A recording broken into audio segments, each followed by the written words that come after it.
Hello students, চলে এসেছি তোমাদের সামনে আমার আজকে নতুন ভিডিও নিয়ে। আমাদের আজকের ভিডিওর বিষয় আইসিএসসি 2025 ছাত্রছাত্রীদের জন্য। তোমরা এতক্ষণে থাম্বনেল দেখে বিষয়টা নিশ্চয়ই বুঝতে পেরেছো। তবু যারা বোঝোনি তাদের জন্য অবশ্যই একবার বলবো, তোমরা জানো যে প্রতি বছর আমাদের চ্যানেলের তরফ থেকে তোমাদের জন্য বোর্ড এক্সামের আগে দুটো মক টেস্ট নেওয়া হয়ে থাকে, মক 1 এবং মক 2। আজকে আমি সেই মক 1 এবং মক 2-তে সমস্ত ছাত্রছাত্রীরা যে সাধারণ ভুলগুলো করেছে, অর্থাৎ যে সাধারণ ভুলগুলো তোমরা প্রায়শই এক্সামে করে থাকো বা এক্সামে করতে পারো, যার সম্ভাবনা আছে, সেই ভুলগুলো নিয়ে আলোচনা করব। কারণ এই ভুলগুলো যদি তোমরা বোর্ডে করো তাহলে তোমাদের কিন্তু অনেকটা মার্কস কমে যাবে। আমি সেই কারণেই আজকের ভিডিওতে এই ভুলগুলো কি এবং এই ভুলগুলো থেকে এড়িয়ে চলার উপায় কি সেগুলো নিয়ে আজকে তোমাদের সঙ্গে আলোচনা করব। ভিডিওটার প্রথম থেকে শেষ পর্যন্ত কোনো রকম স্কিপ না করে দেখবে। আমার বিশ্বাস তোমরা অবশ্যই উপকৃত হবে। আচ্ছা, প্রথমেই যে কথাটা বলবো সেটা হচ্ছে তোমাদের বোর্ড এক্সামের যে পেপার, মানে তোমরা যে পেপারে আনসার লিখবে, সেই পেপারে পজিটিভলি যেটা করবে সেটা হচ্ছে পেজ মার্কিং, পেজে নাম্বার লিখবে। 1 2 3 4 করে পরপর পেজ নাম্বারগুলো অবশ্যই লিখবে, যেটা আমার কাছে এক্সাম দেওয়ার সময় তোমরা অনেকেই কিন্তু করনি। পেজ মার্কিং করা খুব জরুরি, কারণ যদি কোনো কারণে তোমাদের যে খাতাটা বাঁধা থাকে সেটা যদি কোনো কারণে আলগা হয়ে যায় বা লুজ হয়ে যায়, সেক্ষেত্রে কিন্তু পেজ মার্কিং থাকলে তবেই তাকে সঠিকভাবে আবার অ্যাড করা যায়। আর তোমরা যখন এক্সট্রা পেজ নেবে সেখানে পজিটিভলি নিজের নামটুকু অন্তত লিখে রাখবে, অথবা নিজের রোল নাম্বারটুকু অন্তত লিখে রাখবে নতুন পেজে। আর যাই হোক, এটা হচ্ছে আমার ফার্স্ট সচেতনমূলক একটা কথা তোমাদের উদ্দেশ্যে। এরপর আমরা ফার্স্ট যে বিষয়টা নিয়ে আলোচনা করব সেটা হচ্ছে সেকশন এ। সেকশন এতে তোমরা যে ধরনের ভুলগুলো করছো, প্রথমেই আসবো রচনার দিকে। রচনা লেখার সময় তোমাদের অনেকের দেখছি রচনার যে টপিক, সেই টপিকটা ওপরে লিখতে তোমরা ভুলে যাচ্ছ। টপিকের নাম যদি না থাকে, যিনি পরীক্ষক, যিনি খাতাটা দেখবেন, চেক করবেন, তিনি কি খুঁজে বেড়াবেন যে কোথায় তোমার টপিকটা, কোন নাম্বারের টপিক তুমি লিখছো? কারণ তুমি তো ডাইরেক্ট লিখতে শুরু করে দিচ্ছ। লেখাটা পড়ে প্রথমেই কিন্তু বোঝা যায় না যে তুমি কি নিয়ে লিখতে চলেছো, যদি পাশাপাশি কোনো বিষয় থাকে। আর সেই কারণে তোমাকে কিন্তু টপিকের নামটা ওপরে বড় বড় করে লিখতে হবে। সবাই কাজ করেছো তা নয়, বেশ অনেকে এখন এই ভুলটা করছো। এরপর বলবো পয়েন্টিং এর ক্ষেত্রে, তোমরা যে বিষয়টা নিয়ে রচনাটা লিখছো, যে বিষয়টা নিয়ে তোমরা রচনাটা লিখছো, সেই বিষয়টার মধ্যে তোমরা ভালোভাবে ঢুকে যদি না যাও, একটু এলোমেলো হয়ে যাচ্ছে, এদিক ওদিক হয়ে যাচ্ছে, ঠিক যে রচনাটা নিয়ে শুরু করছো সেখান থেকেই বেরিয়ে যাচ্ছ অন্য কোনো রচনায়, এগুলো অবশ্যই করবে না। সেটা কিভাবে তোমরা করেছো সেটাও আমি এখানে আলোচনা করছি। ধরো আমি তোমাকে বলেছি যে তোমার প্রিয় শহর রচনা লেখো, সেখানে কেউ একজন শুরু করলো আমার প্রিয় শহর হচ্ছে পুরী। ভালো কথা, খুব অসুবিধার কিছু নেই, গ্রহণযোগ্য একটা শহর। কিন্তু এবার লিখতে গিয়ে তোমরা লিখতে শুরু করলে যে পুরী, তুমি একদিন কিভাবে প্ল্যান করেছিলে পুরী যাবে, কিভাবে প্ল্যান করেছো ওখানে কিভাবে সময়টা কাটাবে, সমুদ্র, পুরীর জগন্নাথ মন্দির, পুরীতে আর কি কি তুমি দেখেছো, কিভাবে খেয়েছো, কোথায় থেকেছো, এইসব। এগুলো কিন্তু তোমার পুরীর শহর, তোমার প্রিয় শহরের ওপর কখনো যায় না। প্রিয় শহর তুমি তাকেই বলবে যে শহরটাকে তুমি বেশি ভালো করে জানো। ধরো তুমি কলকাতা শহরের ওপর রচনা লিখেছো, সেক্ষেত্রে কলকাতা শহরটা তোমার খুব ভালো করে জানা আছে এবং কলকাতা শহর কিভাবে সৃষ্টি হয়েছে এই ইতিহাসটাও তোমার জানা আছে। কাজে প্রথমেই তোমাকে ইতিহাসটা লিখতে হবে যে কলকাতা শহর কিভাবে পত্তন হলো, তৈরি হলো। আর ভূমিকা তোমাকে অবশ্যই দিতে হবে। যদি তুমি প্রিয় শহর লিখছো তাহলে তোমাকে লিখতেই হবে সমগ্র পৃথিবীতে বহু শহর আছে, অনেক সুন্দর সুন্দর শহর আছে, বিভিন্ন কয়েকটা নাম বলে দিলে, কিন্তু তার মধ্যেও তোমার অমুক শহরটা অতি সাধারণ হওয়া সত্ত্বেও ভালো লাগে, তার প্রধান কারণ তোমার জন্মস্থান। এভাবে তুমি শুরু করতে পারো। এরপরে তুমি প্রিয় শহর একটা হয়ে ওঠার জন্য তার যে যে গুণগুলো থাকা উচিত সেই গুণগুলো তোমাকে বলতে হবে। প্রিয় শহর কেন, যদি কলকাতা লেখো তাহলে অবশ্যই এইভাবে প্রথমে স্থাপত্যের ইতিহাসটা লিখলে, তারপর শহর কলকাতার খাদ্যদ্রব্য, তার পোশাক আশাক, সেখানকার মানুষের ব্যবহার, সেখানকার মানুষ, সেখানকার ফলমূল, সবজি, খাদ্যদ্রব্য, সেখানকার দর্শনীয় স্থান, সর্বোপরি এই কলকাতার যে সিস্টেম, বিভিন্ন রকমের সুযোগ সুবিধা, সেটা হাসপাতাল হোক, স্কুল কলেজ হোক, বিভিন্ন রকম সমস্ত কিছুর বিষয় দিয়ে লিখলে এরপরে তোমার যেগুলো এই শহরে নেই কিন্তু হলে ভালো হতো সেই বিষয়গুলো তুমি তুলে ধরছো যে এগুলো নেই এবং আশা করছি ভবিষ্যতে এগুলো হয়ে যাবে, তখন এই শহর আরো সুন্দর হয়ে উঠবে। এইভাবে তুমি চেষ্টা করো। এরপর যাবো আরেকটা রচনা, চলচ্চিত্র। বলা হয়েছিল তোমার সাম্প্রতিককালে দেখা কোনো চলচ্চিত্র নিয়ে লিখতে।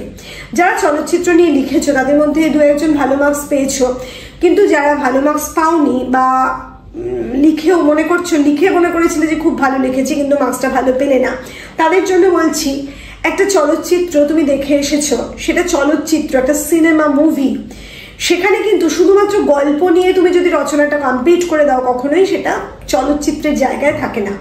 একটা চলচ্চিত্রকে ভালো লাগতে হলে সেই চলচ্চিত্রের অভিনেতা অভিনেত্রীর দক্ষতা, অভিনয় দক্ষতা, তার মিউজিক মানে মিউজিক ডিরেক্টর, সঙ্গীত পরিচালক বা সঙ্গীত যারা গেয়েছেন, পরিবেশন করেছেন, তাদের কথা, তাদের কাজ, তাছাড়া যে গল্পটা, সেই গল্পটাকেও তোমার উল্লেখ করতে হবে, সেই গল্পটা কার লেখা সেটা বলতে হবে, সেই চলচ্চিত্রের যিনি পরিচালক তার নামটা তোমাকে উল্লেখ করতে হবে, এই সমস্ত বিষয়টা কিন্তু তোমাকে উল্লেখ করতে হবে, তবে তুমি খুব ভালো মার্কস কিন্তু পাবে, ফুল মার্কস পেতে পারো সেই ক্ষেত্রে, আদারওয়াইজ কিন্তু কখনোই সম্ভব নয়। আচ্ছা, এরপর যাব পিকচার কম্পোজিশন। পিকচার কম্পোজিশন আমি খুব একটা পাইনি, দু একটা খাতা হয়তো পেয়েছি পিকচার কম্পোজিশনে, কিন্তু দু একটা খাতাতেই সেটা মিসিং দেখলাম। পিকচার কম্পোজিশন করার আগে তোমরা প্রশ্নপত্রটা ভালো করে পড়ে নাও, দেখবে ওখানে লেখা থাকে যে প্রথমে এই ছবিটা ভালো করে দেখো, ছবিটার বর্ণনা দাও, এরপরে তোমার মতামত প্রকাশ করো, তোমার ছবিটা থেকে তোমার যে অনুভূতি হচ্ছে সেটা তোমাকে লিখতে বলা হয়েছে। এই যে অনুভূতির জায়গা, সেটা তুমি যে কোনোভাবে অনুভূতিটাকে প্রকাশ করতে পারো। সেটা এমন নয় যে যদি কোনো বর্ষণমুখর দিনের ছবি থাকে তোমাকে বর্ষাকাল নিয়ে রচনা লিখতে হবে, কখনোই সেটা নয়। তোমার কোনো এক বর্ষণমুখর দিনের কথা মনে পড়ছে, সেই দিনের যে একটা স্মরণীয় যে ঘটনা, স্মৃতিচারণ, সেটা তুমি করতেই পারো, কিন্তু প্রথমেই যেটা লেখা ছিল যে ছবিটির বর্ণনা, সেটা তোমাকে করতে হবে এবং সেটা দিয়েই তোমাকে শুরু করতে হবে। আর সেই শুরুতে তোমাকে কিন্তু লিখতে হচ্ছে যে প্রশ্নপত্রে যে ছবিটি আছে তার অমুক জায়গায় এটা আছে, ডান দিকে বাদিকে কি আছে, সমস্ত কিছু কিন্তু তোমাকে উল্লেখ করতে হবে। এরপর তোমাকে লিখতে হবে ওই ছবিটা দেখে তোমার মনের মধ্যে কি অনুভূতি হচ্ছে, মানে ছবিটা দেখে তুমি কি মনে করছো, এটা কিসের ছবি। এরপর তোমার মানসিকতা ঠিক কিভাবে আসছে, ওই ছবিটা দেখে তোমার কোনো স্মৃতি কথা মনে আসতে পারে, ওই ছবিটা দেখে তোমার কোনো প্রাবন্ধিক মানে প্রবন্ধের কথা মনে আসতে পারে, যে কোনোভাবে তুমি সেটাকে তুলে ধরতেই পারো। কিন্তু বর্ণনার একটা পার্ট আছে, যে পার্টটায় মার্কস আছে, সেই পার্টটা যদি তুমি না লেখো তাহলে কিন্তু মার্কস অনেকটাই তোমার কমে যাচ্ছে, কারণ দুটো পার্ট মিলে কিন্তু মার্কসটা তোমাকে দেওয়া হচ্ছে। এই গেল পিকচার কম্পোজিশন। এবার আমি আসবো গ্রামারের উপর। গ্রামারের ক্ষেত্রে বলি, তোমরা যখন আনসার লিখছো, তোমরা অনেকে আনসারের অপশানগুলো মানে এবিসিডি যে দেওয়া আছে সেখানে যে সঠিক আনসারটা, সেই সঠিক অপশানটা তোমরা লিখে দিচ্ছ, এ বা বি বা সি, সেটা অনেকে করেছো, শুধু ওটুকু লিখেছো, আমি ফুল মার্কসই দিয়েছি। কিন্তু আবার অনেকে করছো এবিসিডি লিখে ফুল সেন্টেন্সটা লিখছো। আমি বলি যে এটা করলে খুব ভালো হয়, কিন্তু সেটা করতে গিয়ে দেখা যাচ্ছে ধরো অপশন নাম্বার এটা সঠিক আনসার, তুমি সঠিক আনসার অপশন নাম্বারটা লিখলে, কিন্তু আনসারটা যখন লিখছো ফুল সেন্টেন্সে তখন দেখা যাচ্ছে তুমি এ কে কোট করোনি, কোট করেছো বি অথবা সি কে, ফলে তোমার আনসারটা রং আবার আনসারটা রাইট। এক্ষেত্রে তো একটা সমস্যার সৃষ্টি হতে পারে, এক্ষেত্রে তোমাকে টিচার মার্কস দিতেও পারে, নাও মার্কস দিতে পারে। এই ধরনের মিস্টেকগুলো যাতে না হয় সেগুলোর দিকে অবশ্যই নজর রাখবে। এরপর আমি চলে যাব চিঠির ক্ষেত্রে। চিঠির ক্ষেত্রে তোমাদের প্রথমে বারবার আমি বলেছিলাম যে ফরম্যাটের দিকে অত্যন্ত নজর রাখবে। তোমরা কেন ফরম্যাটের দিকে নজর রাখছো না ভালোভাবে আমি জানি না, ফরম্যাটের জন্য তোমাদের মার্কস অনেক কমে যাচ্ছে। তোমরা অনেকেই প্রশ্ন করছো যে পার্সোনাল লেটার বা অফিসিয়াল ইনঅফিসিয়াল লেটার বা ইনফর্মাল লেটার এবং ফর্মাল লেটার, এই দুই ক্ষেত্রেই কি ডাক টিকিট লিখতে হবে? এই দুই ক্ষেত্রেই কি নিজের নাম উপরে লিখতে হবে অ্যাড্রেসের ক্ষেত্রে? আমি বলবো যখন চিঠি লেখা শেখানো হয় মানে প্রথম যখন চিঠি লেখা শুরু সেখানে হয়েছিল তখন কিন্তু পোস্টাল চিঠির ব্যবস্থা ছিল। এখন ইমেল, এখন মোবাইল, হোয়াটসঅ্যাপ বিভিন্ন কিছু বেরিয়ে গেছে, এখন চিঠির প্রয়োজন খুব একটা হয় না। বিশেষ করে পার্সোনাল লেটার বা ইনঅফিসিয়াল লেটার যাকে বলে সেই ব্যক্তিগত পত্রের প্রয়োজনই পড়ে না। কিন্তু তবুও তোমাকে ব্যক্তিগত পত্রের ধারণা রাখতে হচ্ছে। কেন রাখতে হচ্ছে? সেই যে চিঠি লেখার নিয়ম সেটা তোমাকে শেখানো হচ্ছে। সেক্ষেত্রে চিঠিটাকে আমি পোস্টালই ভাববো, এবং পোস্টাল চিঠি হতে গেলে ডাক টিকিট সবসময় দিতে হয়, একটা স্ট্যাম্প। ডাক টিকিট মানে কি? Stamp, postal stamp. সেটা অফিসিয়ালের ক্ষেত্রেও দিতে হয়, আবার তোমার মানে ফর্মাল ইনফর্মাল দুই ক্ষেত্রে লাগে। যদি এক জায়গা থেকে আরেক জায়গায় যায় তাহলে সেখানে সর্বক্ষেত্রেই তোমাকে ডাক টিকিট লিখতে হচ্ছে।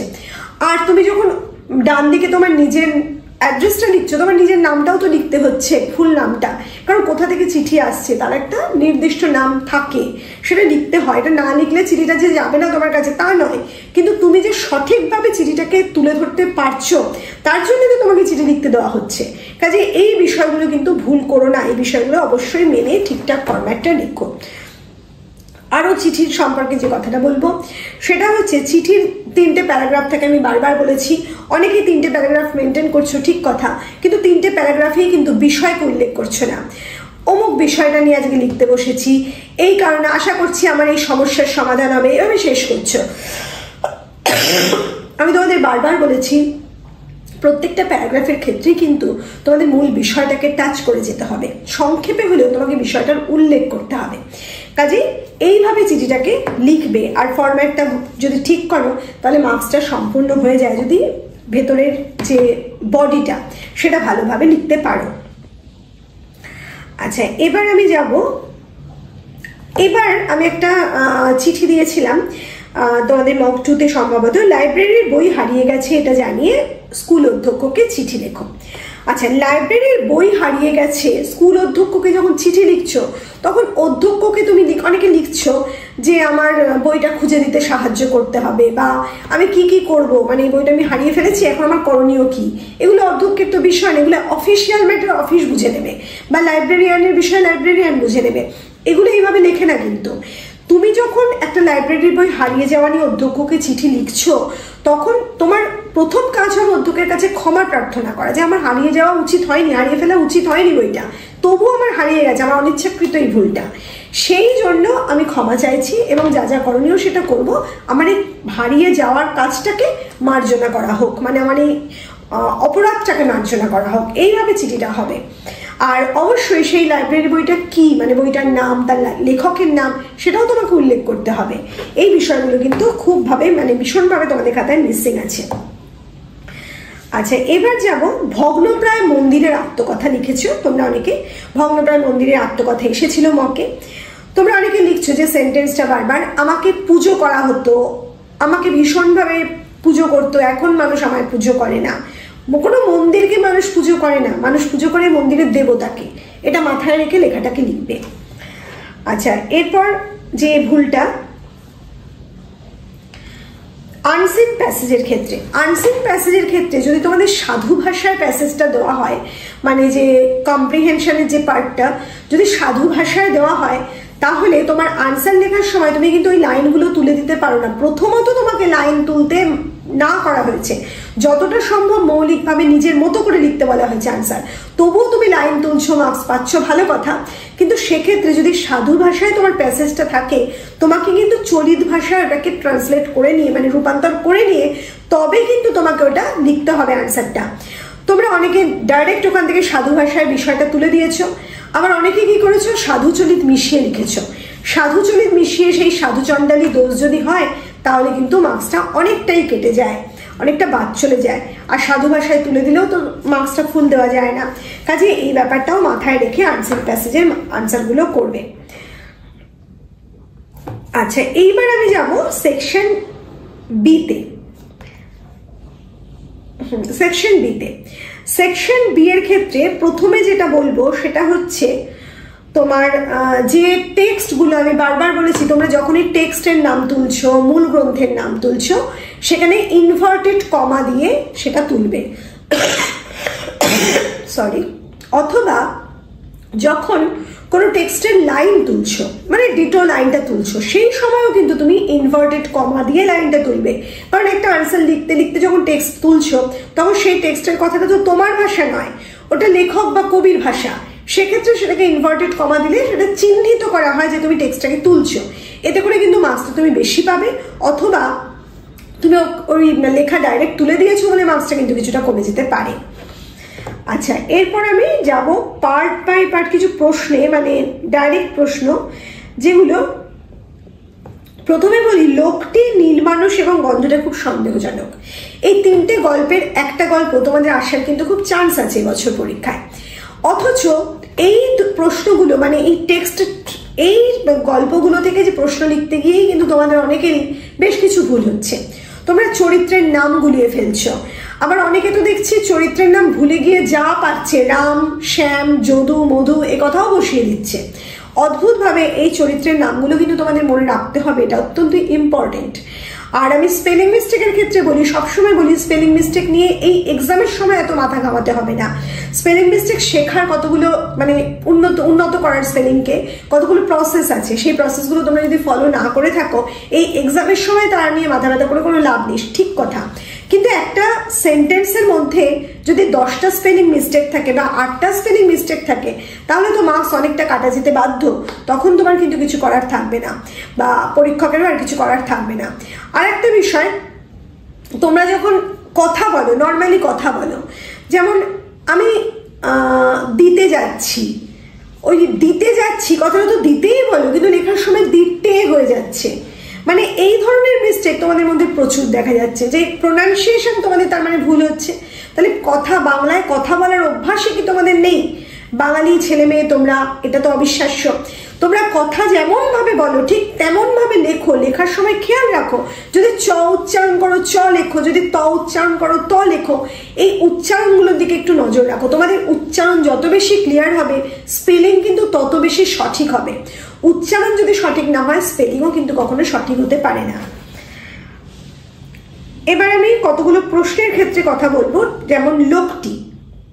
লোকটি গল্পে আমি দেখলাম অনেকে লিখছো, 2-4 জন নয়, বেশ অনেকেই লিখেছ। আজারউদ্দিন খাঁ লোকটি গল্পের ওই লোকটির কাছ থেকে যে হিরে পেয়েছিল, সেই লোকটি যখন আর এলো না হিরেটা ফেরত নিতে, তখন ওই হিরেটা বিক্রি করে দিল এবং সেই বিক্রির টাকায় অনাথ আশ্রম, হসপিটাল এসবগুলো তৈরি করলো। গল্পের কোথাও কিন্তু এমন কথা নেই যে সেই হিরেটা বিক্রি হয়ে গেছে। সব থেকে বড় কথা, গল্পের শেষে দেখা গেছে সেই যুবক আবার ফিরে এসেছে। তখন লোকটি তাড়াতাড়ি হিরেটা তুলে দিয়েছে এবং ওই যুবক বলেছে এই হিরের প্রয়োজন আপনার আর নেই, এই হিরে যার প্রয়োজন এখন আমি তাকে দিতে চললাম।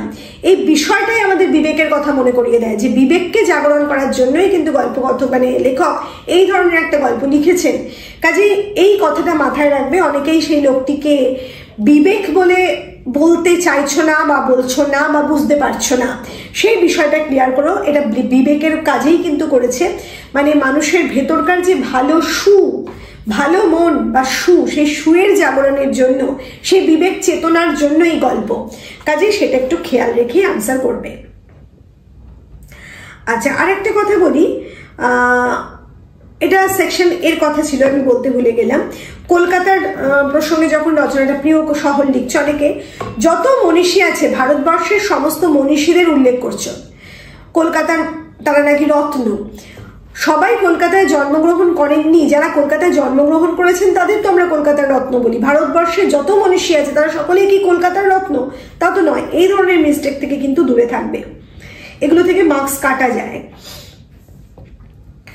আচ্ছা, মধুসূদন দত্ত, মাইকেল মধুসূদন দত্ত বঙ্গভাষা কবিতাটা লিখেছিলেন বিদেশে গিয়ে নয়, বিদেশে যাবার আগের মুহূর্তে। তোমরা অনেকে লিখছো বিদেশে যখন গেছেন তিনি সাকসেস পাননি, সেই সময় তিনি লিখছেন। একদম না, বিদেশে যাচ্ছেন তিনি, তার মনের মধ্যে একটা অনুশোচনা কাজ করছে।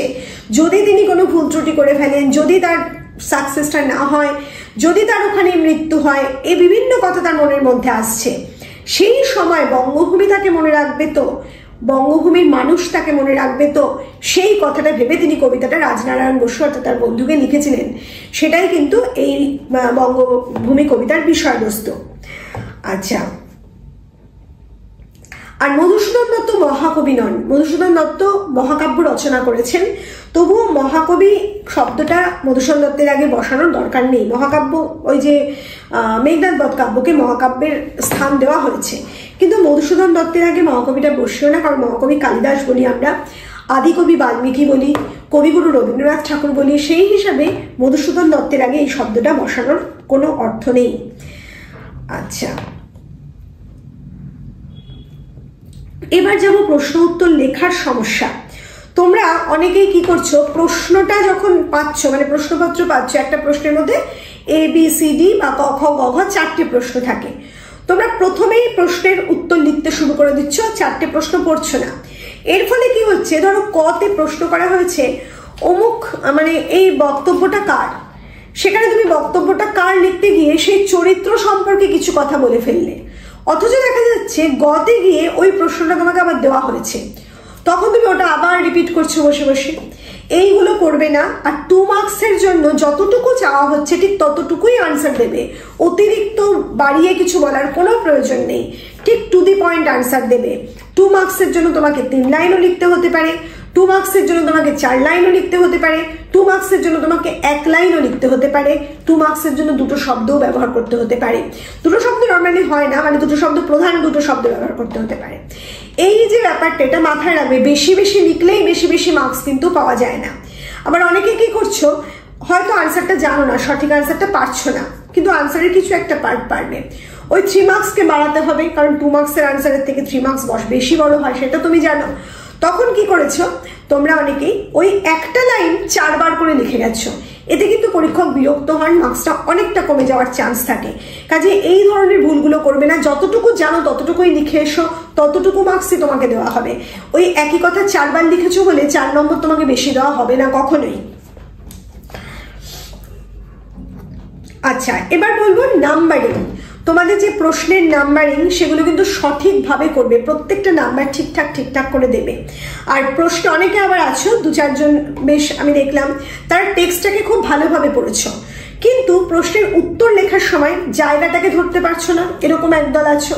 আবার কিছু আছো যারা জায়গাটাকে ধরতে পারছো, মানে প্রসঙ্গ ধরতে পারছো, কোন প্রসঙ্গে বলেছে, কোন সময় বলেছে ধরতে পারছো, কিন্তু আনসার লেখার সময় প্রশ্নটাকে টাচ করছো না। মানে ধরো বলা হয়েছে যে রমেনের পরিবর্তন কি হয়েছিল, মানে অসহযোগী গল্পে সূর্যপদ কি পরিবর্তন করে দিয়েছিল রমেনের, তোমরা লিখছো রমেন সূর্যপদর ওখানে গিয়েছিল, হর্ষনাথ নিয়ে গিয়েছিল, রমেনকে সূর্যপদ কি মানে হর্ষনাথকে কি প্রস্তাব দিয়েছিল, এগুলো লিখতে লিখতেই অর্ধেকটা সময় বা অর্ধেকটা জায়গা তুমি খেয়ে নিলে। এরপর 2 লাইন বা 3 লাইনের মধ্যে, 2 লাইনের মধ্যে বলতে গেলে 3 লাইনও লাগে না, লিখছো যে এরপর যখন রমেন ফিরে এলো তখন সে একেবারে শান্তশিষ্ট নম্রভদ্র একটি ছিলেন। একেবারেই নয়, রমেনের সম্পূর্ণ পরিবর্তন, তার চুলের পরিবর্তন, তার পোশাকের পরিবর্তন, তার কথা বলার পরিবর্তন, তার চালচলনের পরিবর্তন, তার মুখের হাসি, সমস্ত কিছু কিন্তু পরিবর্তন। এই সমস্ত কিছু তোমাকে লিখতে হবে। একটা পয়েন্ট বাদ যাওয়া মানেই কিন্তু তোমার একটা মার্কস চলে যাওয়া।